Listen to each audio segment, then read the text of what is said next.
There is a voice in your head, and it is reading these words right now. You did not invite it, you did not turn it on. It simply speaks in what sounds like your own voice, narrating your thoughts, rehearsing your arguments, scolding you for things you did years ago. It talks to you when you are alone. It talks to you when you are surrounded by people, and you have lived with it so long that you have stopped noticing it is strange at all. But it is strange, profoundly strange. Because who is talking and who is listening? They are both you. You are holding a conversation with yourself in language inside a skull, and somehow this feels completely normal. The real answer to why you do this is far stranger than a habit. That voice is not background noise. It may be one of the deepest tools your mind has ever built. Psychologists call it inner speech, and the first surprising fact is that you were not born with it. Listen to a young child playing alone. They narrate everything out loud. The blocks go here, the car is fast, the dragon is coming. There is no filter between thinking and speaking, because for a small child, thinking out loud is simply how thinking is done. The talk is on the outside, plain for anyone to hear. A Russian psychologist named Lev Vygotsky watched this closely in the early 20th century, and he noticed something remarkable. As children grow, that out-loud chatter does not disappear. It goes underground. The words get quieter, then become a mumble, then a movement of the lips, and finally they sink completely inside where no one else can hear them. Vygotsky argued that your inner voice is not something that grew inside you on its own. It is a conversation you once had with the people around you, folded inward and made private. The voice in your head began as the voices of others. Sit with that for a moment. The way you talk to yourself when you fail, gentle or cruel, patient or harsh, was learned. It echoes how you were once spoken to. So what is this internalized voice actually for? Why keep talking once the talking is silent? The answer is that language is not only for other people. It is a tool for thinking, and your inner voice lets you use that tool on yourself. When you talk yourself through a hard problem, you are using words to hold ideas still, to line them up, to examine them one at a time. Try multiplying two large numbers without any inner speech at all, no silent words, no narration, and watch how quickly the numbers slip away.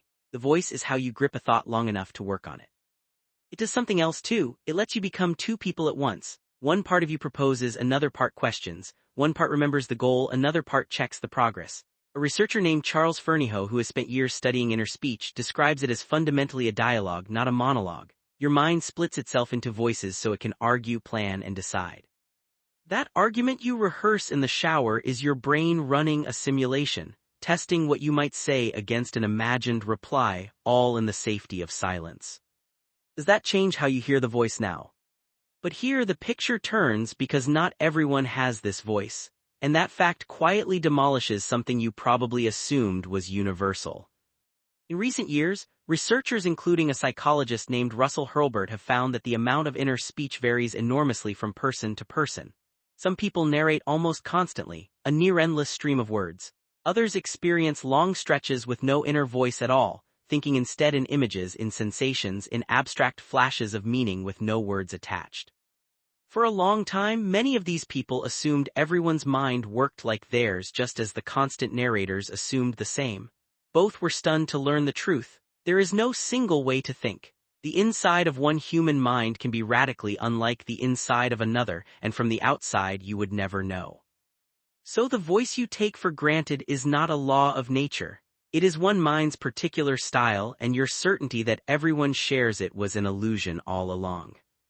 Now consider what happens when the voice turns on you. That same inner speech that helps you plan and reason can curdle. When it loops, repeating the same anxious phrase, replaying the same humiliation, rehearsing the same dread, psychologists call it rumination, and it is closely tied to anxiety and depression.